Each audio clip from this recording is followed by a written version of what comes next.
Je dois parler au président Poutine. Mais il ne peut pas être ravi. Il ne se débrouille pas très bien. Certes, il se démène. Mais la plupart des gens pensaient que la guerre serait terminée au bout d'une semaine.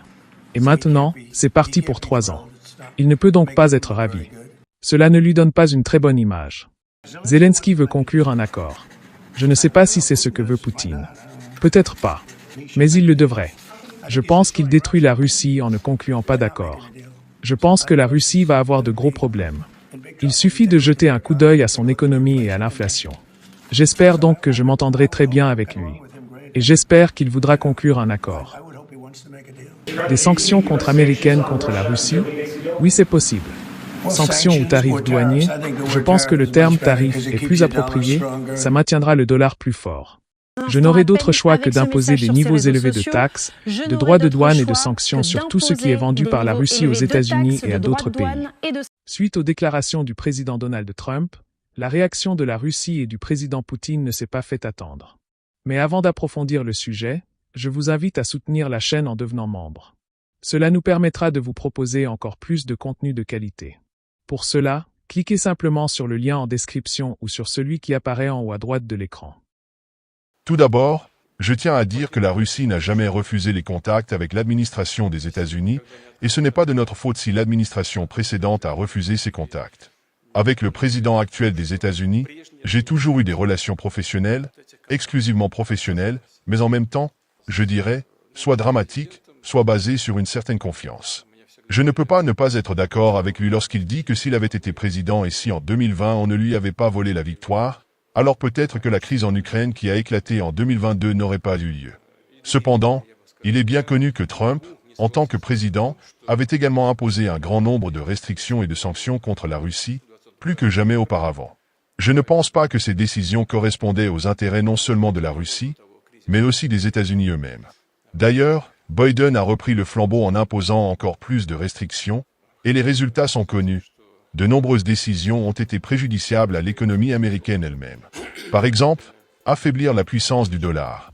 L'interdiction pour la Russie d'utiliser le dollar, alors que nous ne nous sommes jamais refusés à l'utiliser, a été imposée par l'administration précédente. À mon avis, cette décision cause un dommage très sérieux aux États-Unis eux-mêmes. Mais sans entrer dans les détails, je dirais simplement que nous voyons les déclarations du président actuel concernant sa volonté de travailler ensemble. Nous avons toujours été ouverts à cela. Quant aux questions liées, disons, aux négociations, nous avons toujours dit, et je tiens à le souligner à nouveau, que nous sommes prêts pour ces négociations sur la question ukrainienne. Cependant, il y a des points qui nécessitent une attention particulière.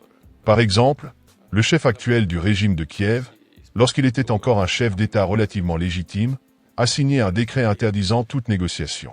Comment pouvons-nous établir des négociations si elles sont interdites? En ce moment, nous sommes dans les murs de l'université de Moscou. Par ma formation de base, comme vous le savez, je suis juriste, diplômé de la faculté de droit de l'université de Saint-Pétersbourg, ou plutôt de l'université de Leningrad à l'époque. Je peux vous dire que si des négociations commencent dans le cadre du système juridique actuel, elles seront, techniquement parlant, illégitimes. Cela signifie que les résultats de ces négociations pourraient également être déclarés illégitimes.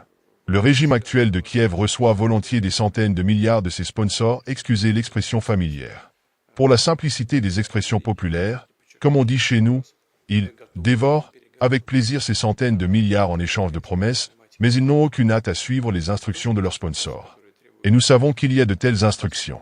Ils ne se précipitent pas non plus pour annuler le décret interdisant les négociations. Mais je pense qu'en fin de compte, ceux qui financent tout cela devront les forcer à le faire, et je pense qu'ils n'auront pas d'autre choix que de le faire. Cependant, tant que ce décret n'est pas annulé, il est difficile de parler de la possibilité de commencer, et surtout de mener à bien, ces négociations de manière appropriée. Certes, on peut évoquer certaines prémices, mais parler de négociations sérieuses dans les conditions où la partie ukrainienne interdit de telles discussions est très compliqué. En général, avec l'administration actuelle, il pourrait y avoir de nombreux points de convergence pour rechercher des solutions sur les questions clés d'aujourd'hui, comme la stabilité stratégique ou les questions économiques. D'ailleurs, pourquoi pas? Nous sommes parmi les plus grands producteurs de pétrole au monde. Actuellement, les États-Unis occupent la première place, suivis de l'Arabie Saoudite et de la Russie. Ce qui est caractéristique des économies russes et américaines, c'est que nous ne sommes pas seulement parmi les plus grands producteurs d'énergie, mais aussi parmi les plus grands consommateurs. Cela signifie que des prix trop élevés sont mauvais pour nos économies, car ils affectent la production de biens à l'intérieur du pays, tandis que des prix trop bas sont également nuisibles, car ils sapent les capacités d'investissement des entreprises énergétiques. Il y a donc des sujets à discuter. Il existe également d'autres questions dans le domaine de l'énergie qui peuvent être d'intérêt mutuel. À ce propos, je doute que le président actuel des États-Unis, M. Trump, avec qui nous avons travaillé lors de son premier mandat, prenne des décisions qui nuiraient à l'économie américaine. Même si nous entendons parler de la possibilité d'imposer de nouvelles sanctions contre la Russie, je doute que des décisions soient prises qui porteraient atteinte à l'économie américaine elle-même. C'est un homme non seulement intelligent, mais aussi pragmatique, et j'ai du mal à imaginer qu'il prenne des décisions qui nuiraient à son propre pays. Par conséquent, il est probablement préférable que nous nous rencontrions, en tenant compte des réalités d'aujourd'hui, pour discuter calmement de tous les domaines qui présentent un intérêt tant pour les États-Unis que pour la Russie. Nous sommes prêts, mais je le répète, cela dépend avant tout des décisions et des choix de l'administration américaine actuelle. Nous observons les derniers développements entre Vladimir Poutine et Donald Trump, notamment suite aux déclarations de Trump concernant la situation en Ukraine et les sanctions américaines imposées à la Russie. La posture de Trump vis-à-vis de Poutine est celle d'un pragmatique, qui souligne la nécessité d'un accord de paix en Ukraine tout en élevant la menace de sanctions et de tarifs douaniers contre la Russie. Il critique le manque de résultats de la guerre et l'impact négatif de l'inflation et de la situation économique en Russie, tout en espérant que Poutine, malgré ses réticences apparentes, choisira de négocier. De son côté, Poutine répond calmement mais fermement aux déclarations de Trump. Il se remémore ses relations avec les administrations américaines précédentes et souligne qu'il a toujours été prêt à négocier, mais qu'il se heurte à des obstacles majeurs, notamment le décret de Kiev interdisant toute forme de dialogue. Il reconnaît toutefois que des négociations pourraient être possibles si les conditions changent, notamment avec la pression de ceux qui financent l'Ukraine. Ce point est crucial. Poutine suggère que ce ne sont pas seulement les intérêts russes, mais aussi les États-Unis qui doivent prendre en compte les réalités économiques mondiales, notamment dans le secteur de l'énergie. Les deux pays, géants producteurs de pétrole, ont des intérêts communs à maintenir une certaine stabilité des prix de l'énergie, et cela pourrait être un point de convergence pour une discussion plus large. Cependant, Poutine rappelle également que sous l'administration Trump, la Russie avait dû faire face à une série de sanctions et que malgré le pragmatisme de Trump, les décisions politiques sont souvent influencées par des considérations internes. Il semble prêt à discuter, mais cela dépendra avant tout des choix stratégiques des États-Unis et de la volonté de Washington de lever certains obstacles à la négociation. En fin de compte, Poutine semble envisager la possibilité d'un dialogue constructif, mais souligne que la balle est dans le camp des autorités américaines actuelles.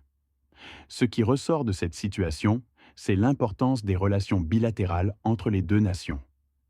Si Poutine évoque la volonté de négocier, il ne cache pas non plus ses frustrations face à l'attitude actuelle de l'Ukraine et à l'impact des sanctions, tout en restant ouvert à une reprise des discussions sous certaines conditions. Cette dynamique pourrait avoir de lourdes implications sur la suite du conflit en Ukraine et les relations internationales dans leur ensemble. La question reste donc ouverte.